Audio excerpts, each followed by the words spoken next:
Olá a todos. O tema da minha palestra é Problemas associados ao bem-estar provenientes da seleção artificial de animais de companhia. Meu nome é Rosângela Gebara, eu sou médica veterinária, faço parte do Instituto de Medicina Veterinária do Coletivo, da ONG Amparo Animal e da plataforma educativa VetSapiens. É muito importante a gente falar um pouco do histórico, né, de como começou toda essa questão da criação, né, dos animais, principalmente cães e gatos, para serem animais de companhia, né, os chamados pets. Na Idade Média, esses animais eles não tinham muito essa função de companhia, eles tinham mais uma função instrumental, né? Muitos cães eles eram selecionados geneticamente para um determinado tipo de trabalho, para uma determinada função. Muito mais cães eram selecionados naquela época e não, obviamente, os gatos, né? Então, durante toda a Idade Média, a gente tem indícios dessa seleção, mais relacionadas, obviamente, a uma função específica. Cães farejadores, cães para farejar trufas, cães para ajudar na caça. Então, tudo era selecionado para criar um cão que tivesse, obviamente, a sua função melhorada dentro dessa instrumentalização. No século XIX, né, os animais começaram ali da metade do século XIX para o final do século XIX, a gente começou a ver as primeiras seleções, né, relacionadas a padrões estéticos, né? Então eu quero cães menores, eu quero cães com orelha mais longa, eu quero cães com focinho mais achatado, eu quero cães mais menores para poder ficar no colo. Então essa questão da seleção artificial, né, para criar um determinado padrão e esse padrão ser estético, ele começa no século XIX. Hoje a gente tem mais de 400 raças definidas de cães, né? E infelizmente a gente tem muitos papers e publicações demonstrando que mais de 350 raças dessas apresentam problemas de saúde relacionados a essa seleção artificial, tá? Que tem uma herança genética nessas raças puras. Essa questão da pureza da raça, né, daquele cão, ele ter um pool gênico muito específico, ela começou na era vitoriana, no século XIX, onde existia esse conceito de eugenia, obviamente, que ia culminar no século XX com todos os problemas que advieram desta questão. Então, na época da era vitoriana, se falava que a elite boa era a elite pura, com sangue puro, que não tinha misturas. E esse conceito passou para a questão dos animais, tá? Hoje em dia, o que a gente vê são raças, né, definidas, personalizadas, que foram ao longo do tempo sendo selecionadas para se adequarem à descrição de que os clubes daquela raça impõem. Então ocorre uma reprodução seletiva, onde eles descartam os animais que não seguem os padrões estabelecidos pelos clubes de raça. E infelizmente esses padrões estabelecidos pela maioria dos clubes de raça são padrões meramente estéticos, que não estão relacionados com questões relacionadas ao bem-estar desses animais, ao bem-estar físico e psicológico. Isso tudo, como eu falei para vocês, toda essa seleção artificial, toda essa busca por padrões meramente estéticos, ela ficou muito mais intensificada no final do século XIX. Né? O primeiro Kennel Club criado foi na Inglaterra, em 1873, então a gente já está falando do final do século XIX. E ao longo do século XIX e do século XX, a gente viu que os criadores seguiam os métodos de consanguinidade, de inbreeding, tá? Para cada vez mais manter aquele pool genético restrito, procurando um animal de raça pura. Então os animais eram reproduzidos dentro de uma quantidade muito pequena do número de indivíduos, dentro até mesmo da mesma família, para conseguir, né, aquela característica esperada. Os primeiros clubes de criadores, né, o primeiro foi criado em 1873, mas logo depois vieram vários. Os primeiros clubes de criadores, eles tinham regras muito rígidas. Você só podia registrar um filhote num clube de criador seja de um pastor alemão, seja de um bulldog, seja de um labrador. Você só podia registrar esse animal se você pudesse comprovar a linhagem desse animal. Então, a linhagem, quem eram os pais, quem eram os avós, e os kennel clubs da época, eles tinham realmente a sua biblioteca de genes. Depois, né, que criou-se esses pools gênicos super fechados através dessa reprodução entre animais muito próximos da mesma família, então avós com netos, pais com filhas, mães com filhas, a gente começou a ver esse cruzamento realmente em linha, do que eles chamam. E esse cruzamento em linha, esse pool gênico cada vez mais fechado, que trouxe todos os problemas que eu vou apresentar para vocês na minha palestra, tá bom? Infelizmente, como eu falei anteriormente, esses primeiros kennel clubs não entendiam muito dessa questão de bem-estar animal, do impacto dessa seleção artificial na saúde dos animais, e eles não estavam preocupados com isso, eles estavam preocupados com as características que eles queriam. Eles queriam um animal mais forte, um animal mais musculoso, um animal mais alto, um animal com determinada pelagem, com determinada cor. Então eles iam atrás daquele objetivo, daquela característica e conseguiam selecionando. Então, se eles queriam um animal mais alto, eles pegavam o macho e a fêmea mais altos da ninhada e faziam esses animais se reproduzirem, esses irmãos se reproduzirem. Os que nasciam, né, dessa reprodução, eles pegavam os filhotes mais altos e reproduziam de novo. Então eles iam tentando apurar aquelas características nas seleções, nas seleções seguintes.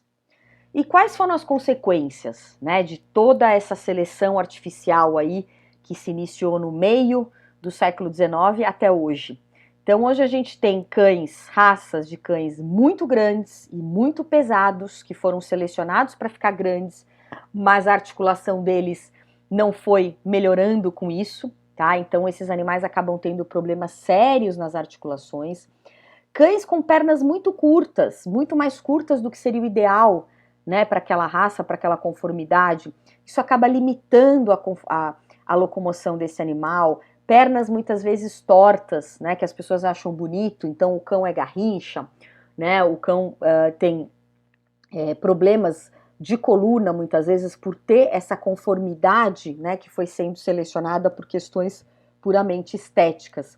Animais com o crânio achatado, com os focinhos curtos, os famosos animais braxcefálicos, isso tanto em cães quanto em gatos, né, com sérios problemas respiratórios, com a síndrome que a gente vê hoje, a síndrome do cão braquiocefálico, obstrução do ducto lacrimal, então esses animais têm problema para lubrificar a córnea, diversos problemas oftalmológicos, dermatite de dobras, problemas dermatológicos. Então a gente tem uma série de questões, a gente vai falar mais para frente, com os cães braquicefálicos.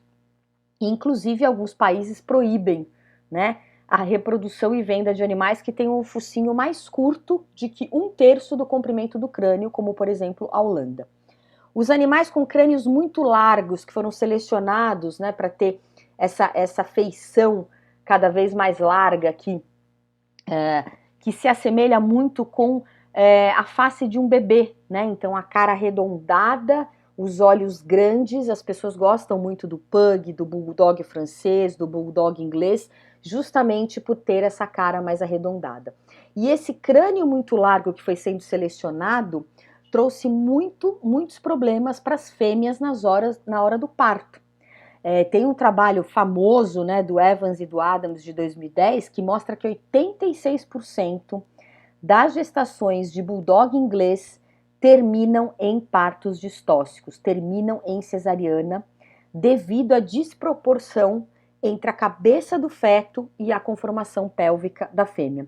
Então vocês imaginam se esses animais estivessem numa reprodução natural, né, numa seleção natural, provavelmente não iria nascer um animal com crânio aumentado, porque esse animal não iria nascer, né? A fêmea ia ter um problema no parto, muitas vezes ela iria morrer, o filhote iria morrer.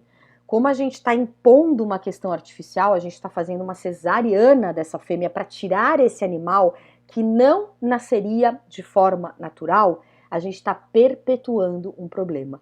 E é muito triste, porque a gente vê que os criadores não estão preocupados com o bem-estar dessa fêmea. Tanto que tem fêmeas de bulldogs, né, de criadores clandestinos e não clandestinos, que passam por inúmeras cesáreas ao longo da vida. Elas nunca conseguem ter um parto de forma natural. Isso causa muito problema, né? Isso causa muito desconforto para essa fêmea, por mais que seja feita a melhor anestesia, a melhor cirurgia do mundo. Essa fêmea, na verdade, é uma máquina de parir. Então, a gente tem que se preocupar muito com essa questão. Existem outros problemas, né? Como eu falei, animais selecionados para terem os membros tortos acabam tendo problemas de locomoção, degeneração do joelho, anomalias dentárias, né, ocasionada muitas vezes por essa alteração, essa seleção para ter uma alteração na conformidade do crânio. Isso acaba tendo muito problema, causando dor crônica, causando mais predisposição a ter a doença periodontal, dificuldade de mastigação, dificuldade de ingestão. A questão dos cães braquicefálicos, do posicionamento do olho, né? Muitos desses animais têm uma exoftalmia, o globo ocular muito grande, não consegue lubrificar. Muitos desses animais sofrem com uma ceratoconjuntivite seca crônica, causando muita dor, muitas vezes tendo uma ulceração de córnea, perdendo a visão. É muito comum a gente ver Shih Tzu, Lhasa, Pugs com problemas oculares devido a essa seleção artificial para ter uma conformação do crânio diferente, para ter um focinho cada vez mais achatado. Tá? Então, muitos animais têm ceratoconjuntivite seca, prolapso ocular, dor. Tem animais que vão para o banho e tosa, e muitas vezes por uma questão de segurar o animal mais fortemente, muitas vezes para fazer uma secagem ou uma tosa naquele animal, o olho que já está numa conformidade um pouco mais para fora, né, ele acaba saltando e tendo o prolapso ocular, que é muito mais comum nesses cães. A questão das peles, né, as pessoas acham lindo ver um Shar-Pei com todas essas dobras de pele. Isso causa muito problema dermatológico, muitas dermatites, né, eczemas, doenças fúngicas ocasionadas por esses cães que foram selecionados para ter as dobras cada vez em maior quantidade. E animais muitas vezes que são selecionados para não ter pelo, né? Esses animais eles podem sofrer muito mais com os problemas de hipotermia. Então toda essa seleção artificial, a procura de características puramente estéticas, levou a problemas em grande parte das raças definidas que a gente vê hoje, tá? Então a gente vê, por exemplo, o pastor alemão com risco maior de desenvolver catarata, um risco maior de desenvolver cegueira, né? Ele pode ter problema com esse tórax cada vez mais fino, né? Ele pode ter problemas quando ele tem uma dilatação do estômago, eles são mais propensos a ter hemofilia, eles são mais propensos a desenvolver pancreatite, né? Causada quando eles estão, por exemplo, numa dieta de perda de peso, e eles têm muitos problemas, obviamente, de displasia, causando muita dor nesses animais. O boxer é um outro caso, tá? Então, pela questão da seleção de animais com cada vez com o focinho mais achatado, você acaba tendo muito mais boxers com problemas oculares, com mais propensão a desenvolver ceratoconjuntivite seca e ulcerações na córnea, problemas respiratórios, problemas no crescimento dos dentes, né? Problemas cardiológicos, então com muito mais cardiopatias devido a essa seleção intensa. Alguns tipos de cânceres que foram se mantendo, eles são mais propensos a desenvolverem esses tipos de câncer justamente por esse pool gênico mais fechado. O Basset Hound com problemas de locomoção, por essa seleção de cada vez pernas mais curtas, né? O animal mais robusto, mais pesado, com mais dobras na pele.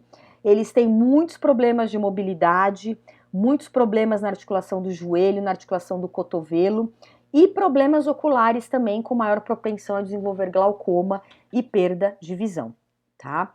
Aqui a gente vê uma foto, né, de como era o Bulldog em 1915, numa grande exposição que teve de raças, e essa exposição gerou um livro, né, Cães de Todas as Nações, esse livro é de 1915, do Mason, e ele traz essas fotos dos animais, das raças, como elas eram no começo do século XX, né?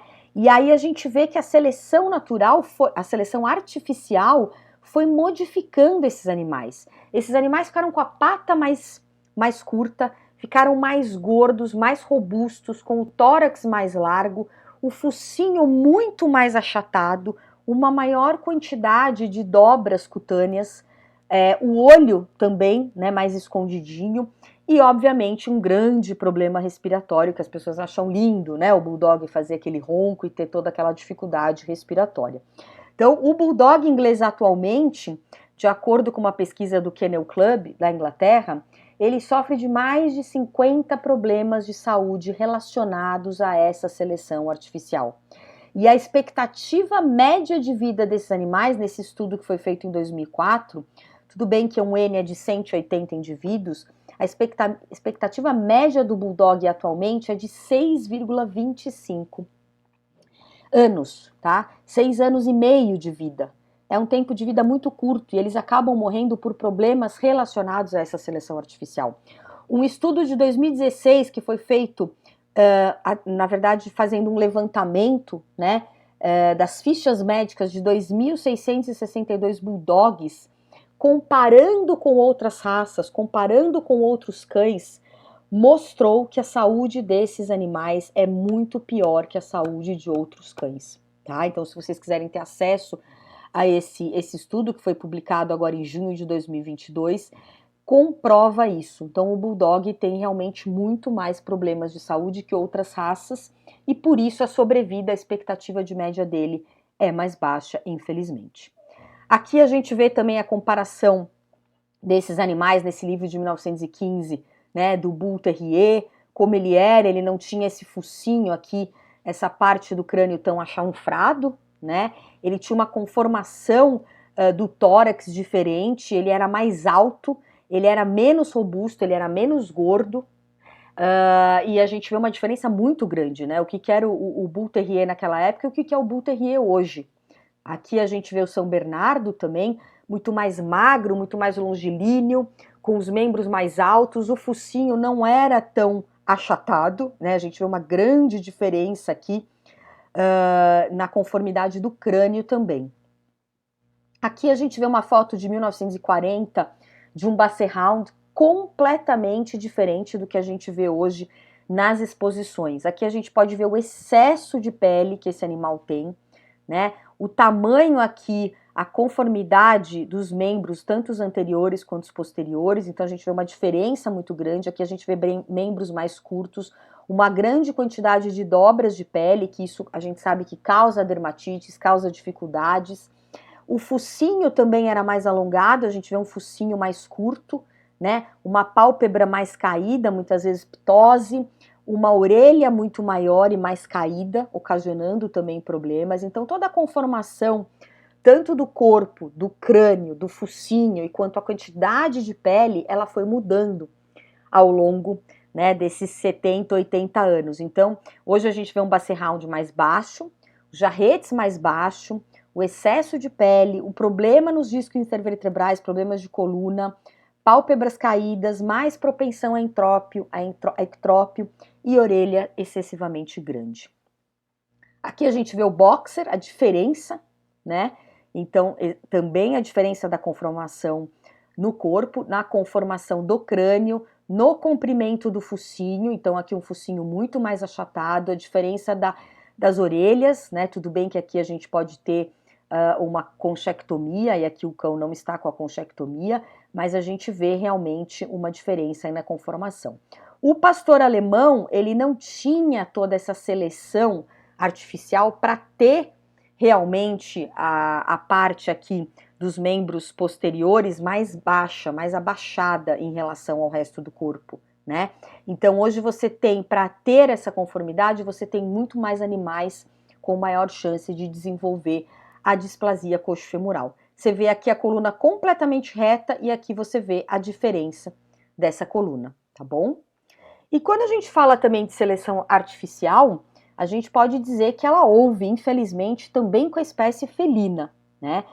Os gatos estão próximos dos seres humanos há milhares e milhares e milhares de anos. A gente tem evidências a partir de 15 mil anos dessa proximidade, né, dos felinos com as tribos humanas, mas somente no século XIX eles viraram animais de companhia, viraram pets. A primeira exposição de gatos de raça no mundo foi em Londres, né, no Crystal Palace, em 1871. E a primeira associação aí de gatos de raça foi criada em 1910, logo no comecinho do século XX. A seleção artificial nos felinos, ela começou com o objetivo também de fazer com que esses animais adquirissem características desejáveis, né? Questões estéticas, nada relacionado com bem-estar, nada relacionado com a saúde desses animais. Então, as pessoas queriam um gato com uma determinada pelagem, com um gato com pelo comprido, um gato com pelo de determinada cor, a conformação facial, né? Então, aquela carinha mais redonda, os olhos maiores, um gato maior, um gato menor. Então, tudo isso foi sendo feito, né, através da endogamia para tentar adquirir as características que, obviamente, as pessoas queriam, né, ao comprar aquele animal. E essa seleção artificial também trouxe muitas consequências, tá?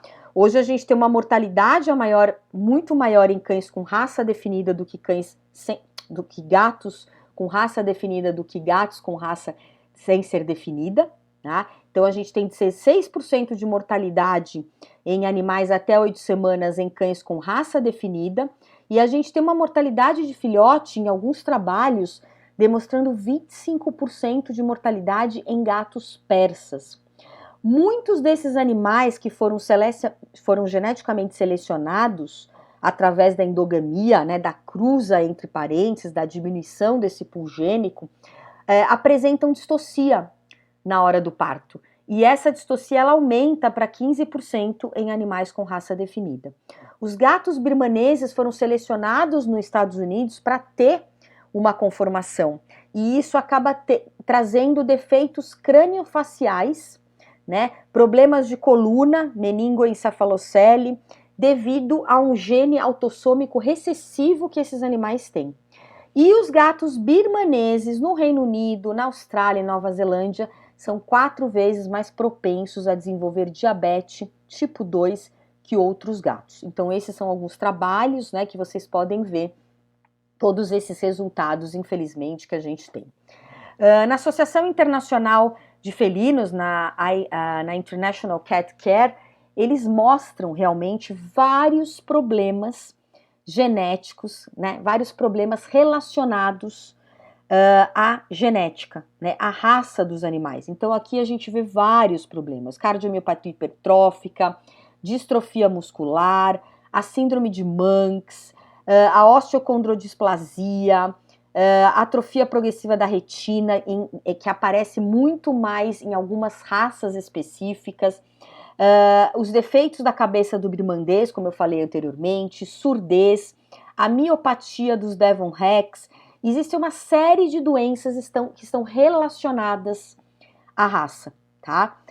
E outras, obviamente, que a gente vê muito mais facilmente, né? A diabetes mellitus, a asma, os linfomas, as displasias do quadril, amiloidose, adenocarcinoma, estrabismo. Então isso está muito relacionado, obviamente, a algumas raças, tá bom? Os gatos da raça Munchkin, que é muito comum na Ásia, né? Eles são muito famosos na Ásia. Eles têm muito problema, porque eles foram selecionados para terem essas patinhas curtas, para terem o corpo curto e essa carinha redonda. Eles são lindos, né? Mas eles seriam lindos se eles não fossem um ser vivo, se fossem um bichinho de pelúcia, porque eles têm muitos problemas. Eles têm malformações espinhais, eles sofrem de dor de coluna, porque eles têm lordose e escoliose, tá? Porque eles são selecionados para serem curtos, né? De um comprimento curto, e os membros posteriores e anteriores curtos também. Eles sofrem de osteoartrite e eles têm também maior chance de nascer até com anormalidades nas costelas.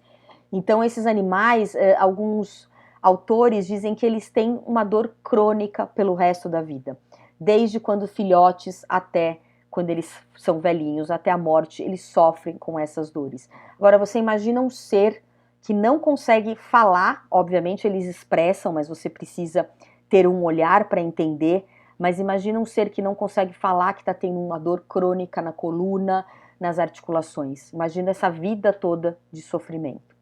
né? E os cães braquicefálicos, aqui a gente vê a diferença na conformidade do crânio, no comprimento do focinho. Muitas vezes são selecionados para ter o focinho cada vez mais achatado. Tem animais que têm o focinho que é inclusive para dentro, né? Quando a gente vê o animal de lado, ele está para dentro da área dos olhos. Isso aqui causa uma dificuldade muito grande na respiração.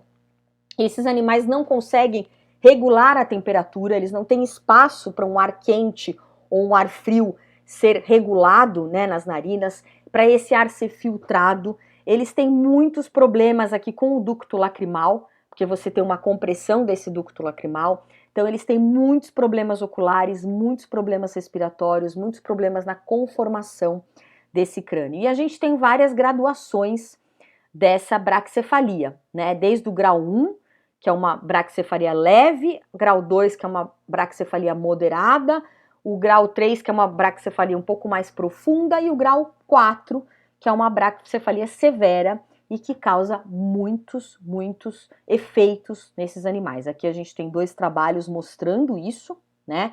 Trabalhos que foram feitos e associam a braquicefalia a problemas respiratórios.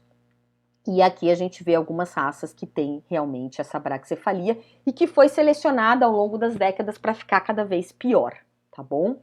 Quando a gente fala de braquicefalia, tem um paper bastante interessante que foi publicado em 2017, né, pelo Instituto Roslin na Escócia, que analisou 370 cães, o DNA de 374 cães, entre cães braquiocefálicos e não braquicefálicos.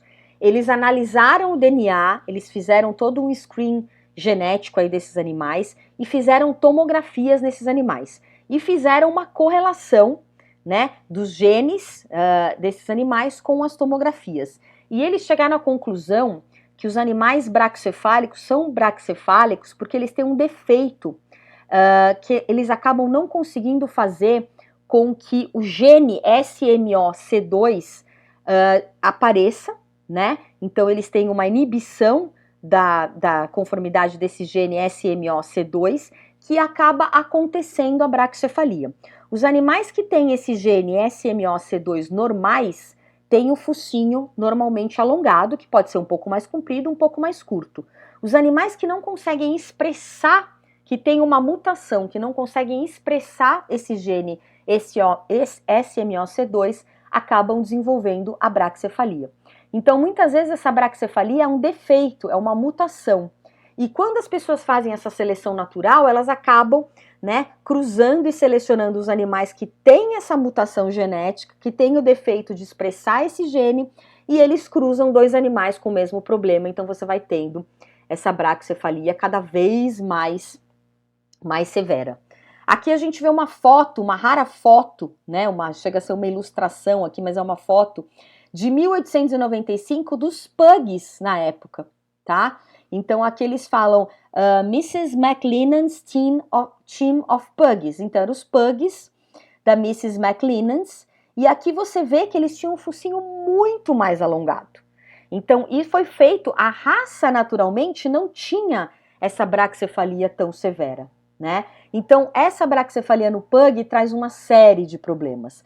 Primeiro, a estenose da narina, animais que não conseguem respirar, que passam uma vida como se tivesse um pregador na narina. Animais que facilmente entram em hipertermia, muitas vezes em choque e morte. Esses animais eles não conseguem respirar de forma normal, não conseguem trocar calor com o ambiente, né, através da ofegação. Então, se eles vão andar, por exemplo, se tiver 25 graus, eles forem andar 2 voltas no quarteirão, eles podem ter um heat stroke, eles podem ter uma hipertermia e vir a óbito por isso. Esses animais sofrem de hipertensão, muitas vezes eles têm outras alterações relacionadas a essa braquicefalia, então muitas vezes eles têm o palato mole alongado, uma hipoplasia de traqueia, dobras cutâneas extremamente, né, abundantes, trazendo muitos problemas dermatológicos, problemas de coluna, problemas na cauda e problemas oftalmológicos devido à conformação do crânio, né? Então o globo ocular deles é muito mais exposto e fica muito mais propenso a ter uma ceratoconjuntivite seca e úlceras, tá bom? Esse estudo genético com bulldogs de 2006, ele foi publicado, na verdade, em 2016, ele é um estudo que fez toda uma avaliação genética de 102 bulldogs na Inglaterra, e eles concluíram, através de toda essa avaliação genética, que houve uma seleção artificial muito exagerada com essa raça, tá? Levando a tudo isso que eu falei anteriormente, braquicefalia, condrodisplasia, levando, obviamente, a ter uma característica que as pessoas queriam, né? Uma característica tanto de personalidade quanto de aparência, uma aparência mais infantil, parece um bebezinho, né? Aquela cara arredondada, os olhos grandes. A maioria dos bulldogs hoje na Inglaterra, a grande maioria, advém de 68 indivíduos. Então houve um gargalo genético artificial muito grande, tá? Eles têm uma diversidade genética muito baixa. A raça começou a ser selecionada em 1835 e quase que todos os bulldogs, não só da Inglaterra, mas todos os bulldogs do mundo, vieram desses 68 indivíduos que começaram a ser reproduzidos com fins comerciais. Mesmo que a gente tenta fazer o outbreeding, mesmo que a gente tenta cruzar, por exemplo, um bulldog que está na Inglaterra com um bulldog da África do Sul, com um bulldog que está aqui no Brasil, eu não vou conseguir mais, né, melhorar esse estoque genético, eu não vou conseguir mais voltar, né, todo esse inbreeding, todo esse pool gênico tão fechado que existe entre os bulldogs. Então, mesmo que eu tente recriar com os atuais reprodutores fenótipos mais saudáveis, eu não consigo fazer de maneira efetiva, tá? Então, gostaria que vocês lessem esse trabalho, é um trabalho bastante interessante, mostrando, né, que a maioria dos bulldogs, isso obviamente eles estimam através desse screening que eles fizeram geneticamente com bulldogs diferentes, né, com 102 bulldogs diferentes, que a maioria desses bulldogs vieram desses 68 indivíduos a partir aí do 1835, tá bom? Toda essa discussão a respeito, né, do quão deletério foi essa seleção artificial feita no último século, ele começou a ser muito mais discutido, né, e falado para o grande público a partir de 2008, quando teve um importante documentário da BBC chamado Pedigree Dogs Exposed, onde este documentário trazia todos esses problemas que a gente está falando, e esse documentário fez críticas muito severas ao Kennel Club, né, principalmente na Inglaterra, e a principal evento, né, o principal dog show, a principal exposição de cães que tem no mundo, que é o Crufts. E a partir desse documentário, vocês encontram esse documentário na internet, o governo inglês comissionou e apareceram 3 relatórios relacionados a essa questão da seleção artificial. Então, um relatório foi feito pela RSPCA, a Sociedade Real para a Prevenção de Crueldade contra os Animais. Um outro relatório foi comissionado pelo grupo de parlamentares, né, associados para o bem-estar animal, e um outro relatório foi comissionado pela ONG Dog Trust e foi feito pelo biologista Patrick Bateson. Esses relatórios demonstraram praticamente a mesma coisa, tá? Que as práticas atuais de reprodução, né, de seleção artificial desses animais, são prejudiciais ao bem-estar desses animais e devem ser modificadas urgentemente, tá?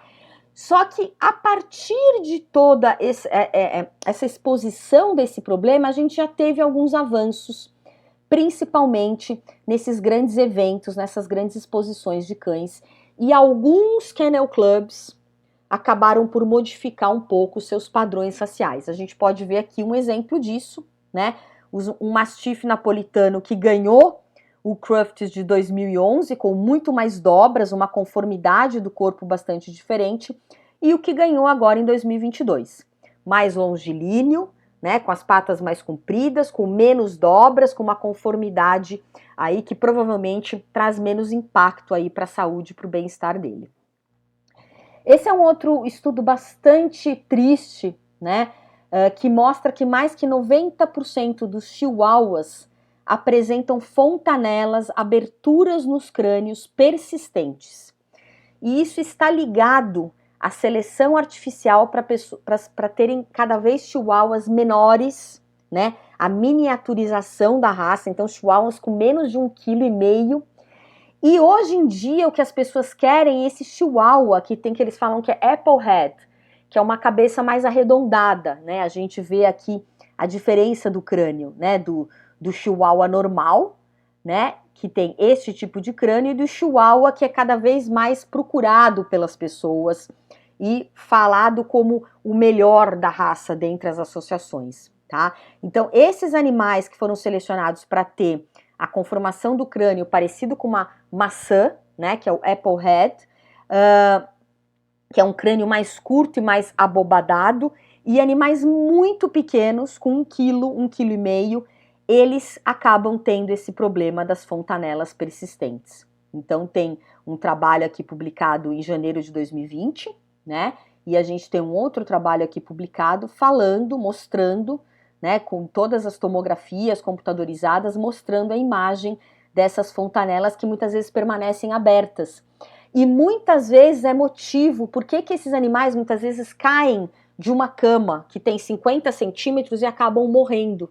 Porque o crânio deles não é totalmente fechado, tá? Então é muito comum trauma crânioencefálicos leves, que em outros animais não causaria morte, mas nesses animais acabam causando a morte. Entre outros problemas relacionados a essa miniaturização, né? As pessoas querem aquele cãozinho de bolsa, que elas podem levar dentro da bolsa para qualquer lugar, não entendem que é um ser vivo, um ser senciente, e simplesmente não é um bicho de pelúcia. Um outro estudo genético bastante importante, né, que ele foi usado como base para várias resoluções em diversos países, e principalmente na Inglaterra, foi um estudo publicado em maio de 2008, que fala a estrutura da população e a análise dos cães de raça pura em relação ao seu inbreeding, ao seu pool genético, né? Então, o objetivo desse estudo era justamente investigar a incidência da endogamia, do inbreeding em cães de raça pura na Inglaterra.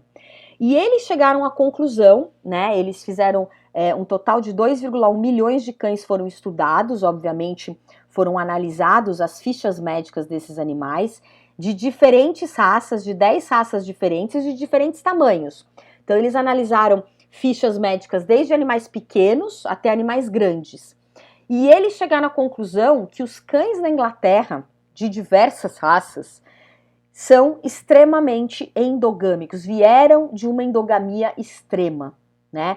O tamanho efetivo da população que gerou 8 raças de cães na Inglaterra tem o tamanho entre 40 e 80 cães. Então, 40 a 80 cães geraram a maioria das raças que estão na Inglaterra hoje. Mais de 90% desses cães foram resultados de acasalamentos de parentes de primeiro e segundo grau. Irmãos, cruzamento de pais com filhas, mães com filhos, então, e segundo grau, de avós com netos, tá? Então é muito, muito, muito fechado esse pool gênico. E mais de 90% das variantes genéticas únicas de uma raça são perdidas ao longo de 6 gerações, indicando, obviamente, o efeito dramático que esse tipo de reprodução imposta para os animais nas últimas décadas tem na diversidade genética desses animais.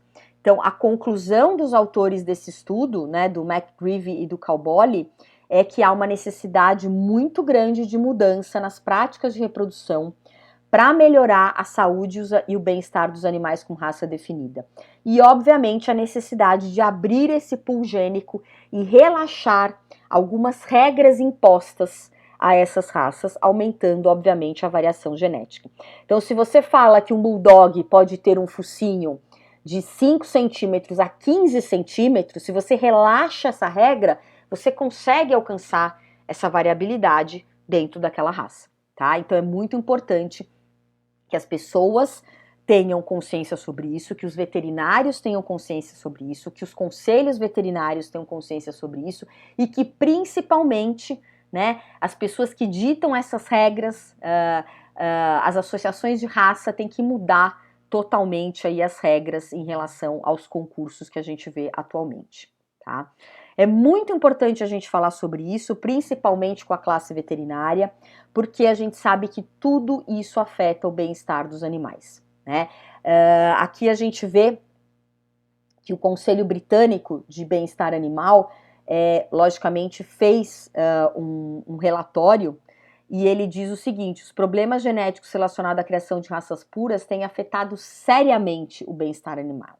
E é muito importante a gente falar sobre isso, porque não afeta 1, 2 ou 10 animais, afeta um número enorme de animais, causa um problema que perpetua de geração para geração, e a qualidade de vida desses animais e a quantidade de vida, quer dizer, o animal sofre desde quando ele nasce até quando ele vai morrer, acaba sendo severamente reduzidas, tá?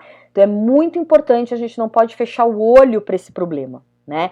Aqui é o relatório que eu convido vocês a ler também, o problema, né, com os cães de raça pura na Inglaterra, né, um problema de bem-estar animal.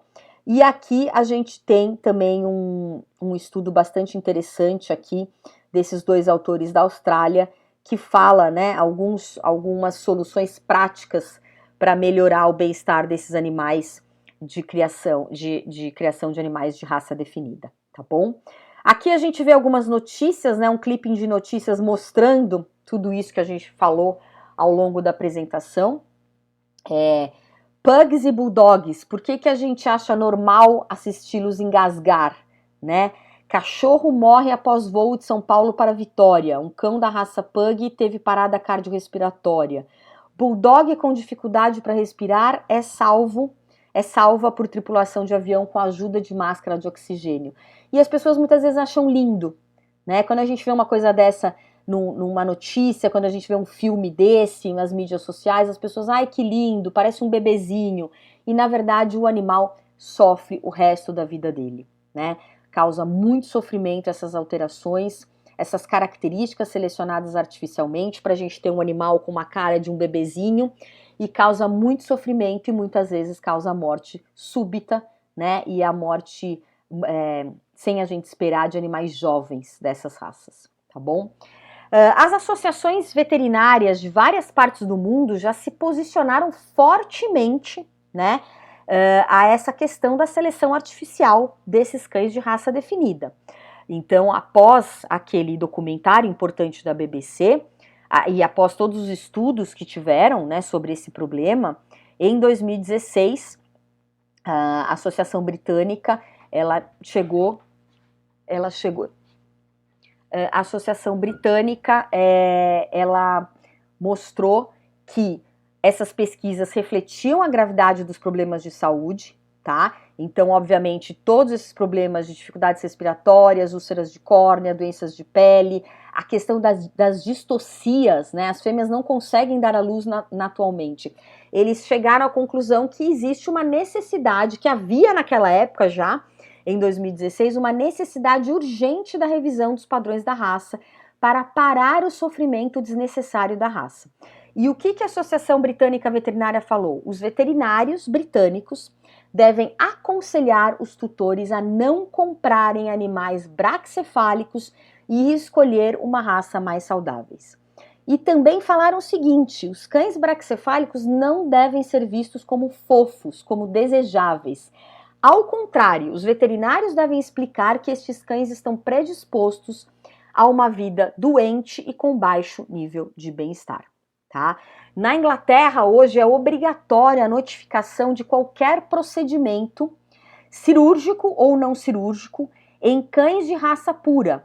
Então, se o veterinário tiver que fazer uma cirurgia de entrópio ou ectrópio num cão de raça pura, ele tem que fazer a notificação para o Kennel Club daquele animal, tá? Então, se o animal tiver qualquer problema no sistema respiratório, no sistema músculo-esquelético, qualquer problema oftálmico, qualquer problema neurológico, qualquer problema dermatológico, né, que precise de uma correção cirúrgica, precise de um procedimento, este animal, ele tem que ser, este procedimento e esse animal tem que ser notificado ao Kennel Club daquela raça. Então, isso é uma notificação compulsória que os veterinários devem fazer, tá bom?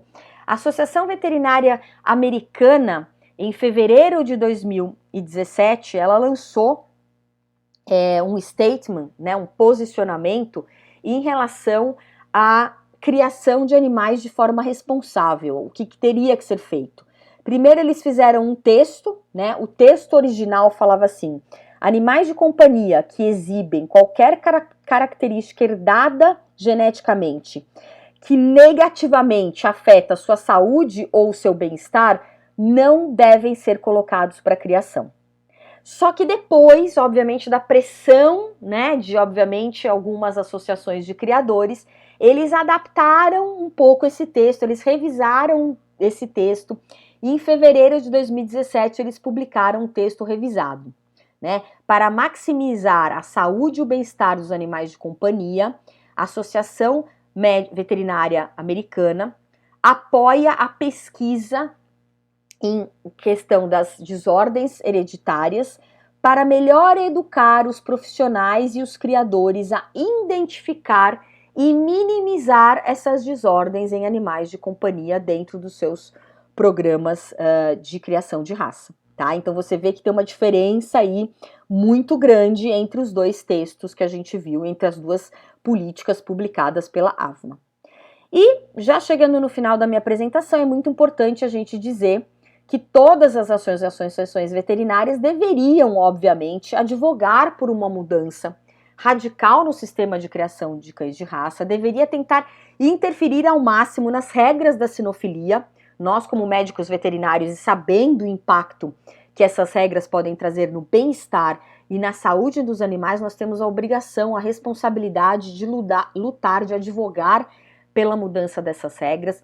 Nós devemos também lutar para instituir regulamentações mais rígidas para os criadores, né?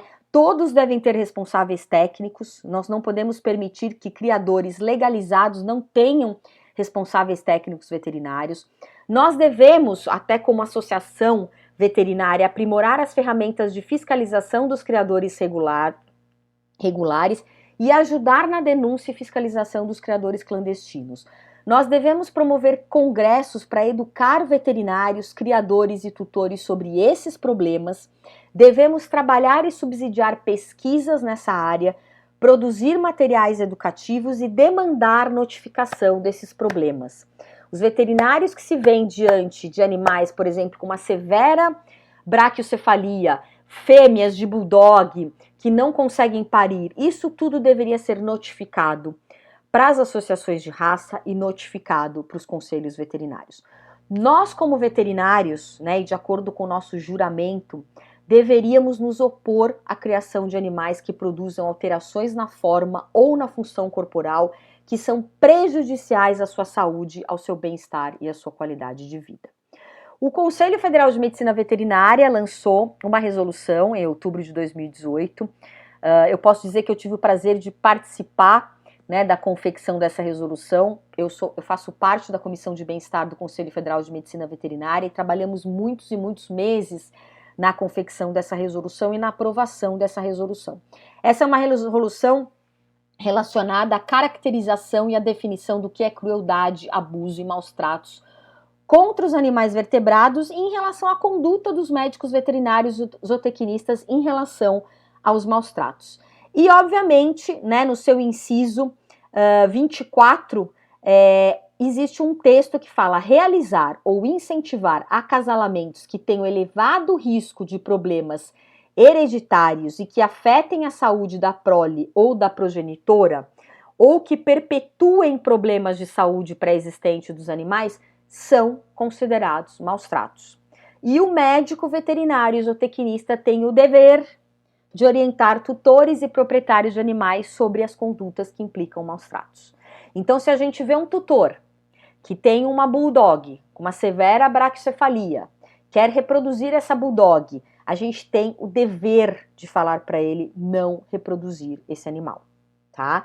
Então, a partir dessa resolução, a gente pode dizer que a gente já tem, né, uma certa resolução em relação a isso no Brasil, tá bom? Em relação aos cães e gatos de raça, né, as associações de criadores deveriam exigir uma triagem compulsória para os cães com distúrbios relacionados à raça. O registro dos filhotes deveria ser feito de uma forma dependente da triagem de saúde dos pais. Então a gente teria que fazer com que essas associações fizessem um exame da saúde dos pais para poder dar o registro dos filhotes, né? Seria muito importante que todos esses animais vinculados a esses kennel clubs fossem microchipados. E, obviamente, o mais importante, e nós como veterinários temos que advogar, é a questão de mudar as exigências e os padrões da raça que não priorizem a saúde e o bem-estar dos animais. Os critérios de seleção de cães para reprodução deve ser sempre a saúde e o bem-estar, e nunca, nunca as questões meramente estéticas ou funcionais. E, resumindo aqui, né, o papel de nós veterinários. É muito importante a gente estudar. Hoje existem diversos livros falando sobre essas predisposições a determinadas doenças relacionadas a determinadas raças. Existem diversos livros falando dos problemas relacionados aos cães de raça definida, aos cães de raça pura. Esse livro é muito importante, né? The Genetic Connection. Existem diversos papers falando sobre isso, então a gente precisa conhecer os problemas genéticos relacionados a determinadas raças. A gente precisa aconselhar os tutores, informar os tutores sobre esses problemas. A gente precisa advogar por mudanças nos padrões de raças. Eu já falei isso umas 4 ou 5 vezes aqui ao longo da minha apresentação, mas é muito importante que a gente brigue por isso, tá? A gente também pode trabalhar na área da academia, né? A gente pode pesquisar sobre métodos de melhoramento genético, a gente pode começar a reportar os problemas que a gente encontra, né? Aos kennel clubs daquelas determinadas raças, denunciar as práticas que coloquem os animais em risco e, obviamente, sempre advogar pelo bem-estar animal e talvez até, aí depende do posicionamento de cada um, né? Mas por que as pessoas precisam comprar animais de raças puras ou raças definidas? Por que a gente não pode estimular a adoção e principalmente a adoção dos animais sem raça definida, tá bom? E como conclusão, né? Eu acho que não só os veterinários, mas todos têm a responsabilidade direta com o bem-estar animal. Certas raças, infelizmente, é triste dizer isso, né? Porque nós, como veterinários, nós não temos ódio nenhum a determinadas raças, mas infelizmente certas raças não deveriam mais serem procriadas para fins comerciais, porque elas possuem características inerentes que causam sofrimento ao animal. A gente viu, né, o bulldog, o inbreeding foi tão severo, tão intenso, que mesmo que a gente comece uma seleção natural positiva, né, um outbreeding, pode ser que a gente não consiga melhorar o fenótipo desse animal a ponto de tirar todo o sofrimento que ele tem. É importante dizer que algumas raças definidas foram deliberadamente criadas, né, para ter determinadas características, né? Então, essas características não devem ser perpetuadas pela reprodução contínua. E, voltando ao mesmo assunto, devemos advogar para que os padrões estabelecidos pelas associações de raça mudem e priorizem somente a questão de saúde e bem-estar dos animais. Viver bem é essencial e é direito de todos os animais, tá bom? Muito obrigada, eu deixo aqui o meu e-mail e se vocês tiverem qualquer dúvida, eu estou à disposição. Muito obrigada.